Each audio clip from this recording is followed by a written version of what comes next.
With Senior VP of the Cleveland Guardians, Bob DiBiasio, another edition of Hey Bobby and postseason again. And Bobby, we talked throughout the season. Everything with this organization really starts at the top, and you go all the way to the top with Paul.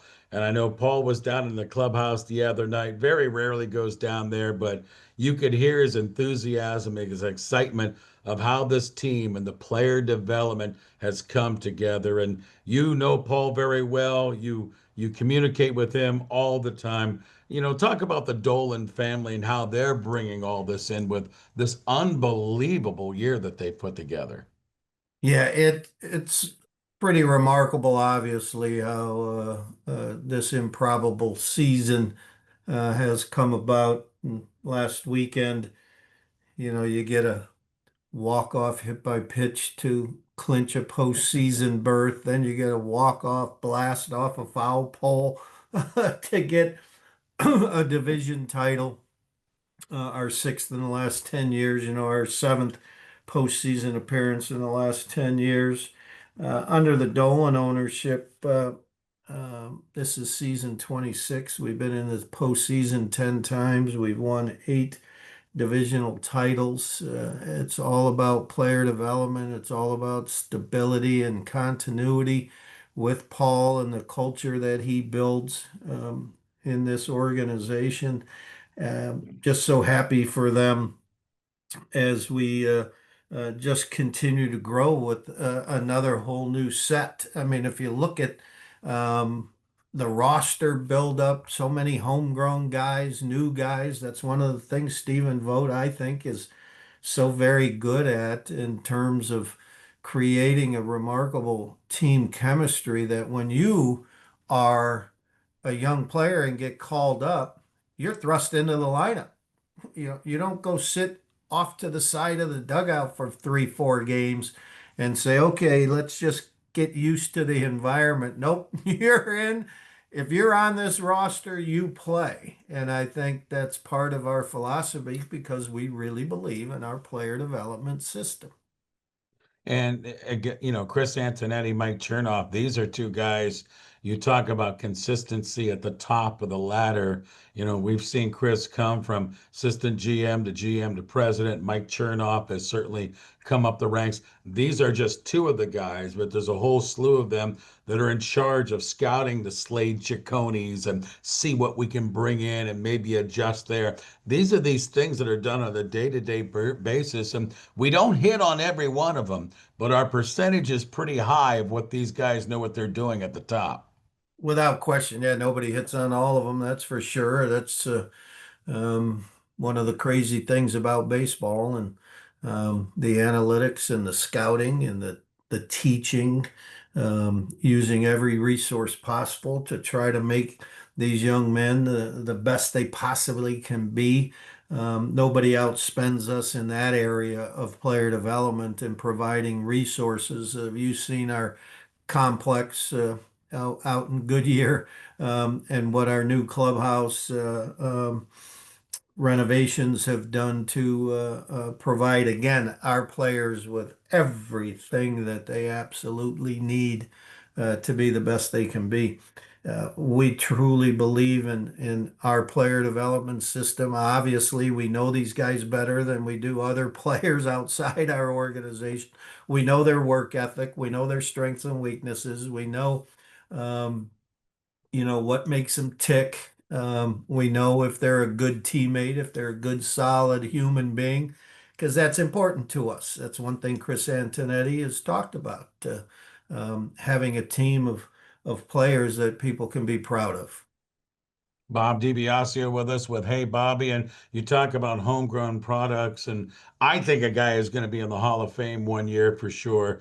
We talk a lot about him, Bobby, but I don't think they get much better than Jose Ramirez. And when you look at the year that he has had again, and of course Josh Naylor was not batting behind him this year, it was Manzardo and a couple of other guys. This guy basically put this team on its back, hustles, runs the bases, takes the extra base, plays great defense. He's a tone setter for all these young guys. And when your best player is your biggest hustler, you got something special. And he's got a street named after him, uh, which was so much fun last Saturday morning, um, going down to his field. So now it's Jose Ramirez Field on Jose Ramirez Way.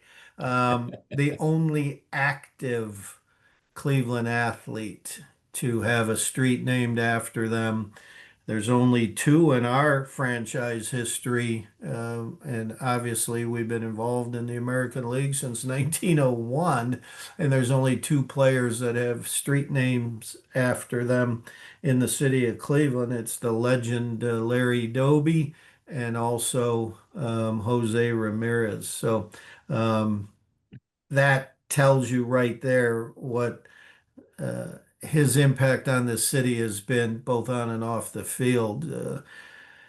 You and I are going to talk till we're blue in the face because he's got what, 3 more years on his contract, if not more after that, and we're going to just be talking about how eventually he'll be atop every offensive category in franchise history, except maybe stolen bases. I don't know if anybody's going to be able to knock Kenny Lofton off that perch as the top stolen base guy in our franchise history, but Hosey certainly making his mark, not only on this franchise, but I think he'll be in the discussion for sure as a Cooperstown bound Hall of Famer. Bobby, we're baseball fans as well. You and I did not like the wild card the way it was set up a few years ago. They've made some adjustments now with the best of three, which I think is getting it more in line of where it should be. And when you look at the American League, I mean, you've got the Guardians and the Tigers, terrific regional rivalry. You've got the Yankees hosting the Boston Red Sox on the East Coast. And then, of course, in the National League, you got Tito. But these baseball playoffs and wild cards certainly made it exciting for all of us baseball fans. And the American League, I think, is really set. You know, we've got Seattle. The winner of that other series has Toronto. It's going to be a lot of fun.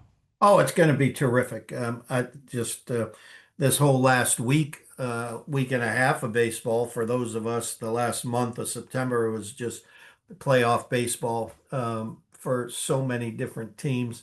Um, yeah, you and I did not like the one game wild card. It just didn't sit right after 162 games, and I love the idea that no travel days in a short series, that you've earned the right to play host by winning your division and being the top wild card team, that you've earned the right to have all three games played in your ballpark. And um, so there are no travel days, so it's not an extended period of time. And what better way to start the Major League Baseball postseason than with these kind of best two out of three edge of your seat ball games, 4 games per day. I mean, it's just going to be so much fun. You know, it's interesting. I'm going up to the game tonight, which is Wednesday night. And my friend who I'm going with, he says, "Well, what are we going to eat?" And I says, "I'll tell you what, whatever we're going to eat, it's going to be early." Because the one thing with the playoff baseball that I've noticed in going to the games, you don't leave your seat. I mean, Right. you get your food and that's all good and everything, but you're there to watch some baseball. It's kind of a little bit of a different environment. Wouldn't you agree, Bobby, with the playoffs compared to the regular season? Yeah, not as casual. There's no question, not nearly as casual. As again, you're got the nervous knots, and some people can't eat. They got to wait till the game's over, and even then, not sure. But so, what you're going to go to be a Dante's Inferno, a hot dog, the Momocho's pulled pork nachos. What are you going for I'm going to go with a hot today? dog. You got to have All a right. hot dog for playoff baseball.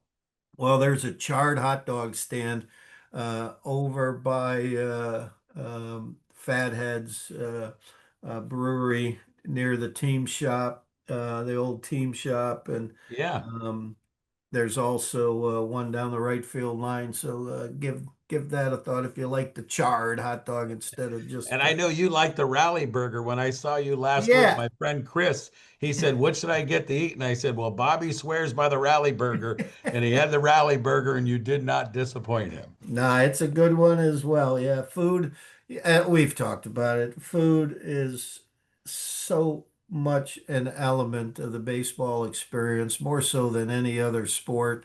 And it's just, as you said, got to get to the ballpark a little bit early so you can enjoy the food and then settle into your seat and, get the nervous knots going. We'll see you at the ballpark, Bobby. Thanks for making time. I know it's a busy week for you. We always appreciate it here on the morning show. My pleasure, Ray. Go Guardians.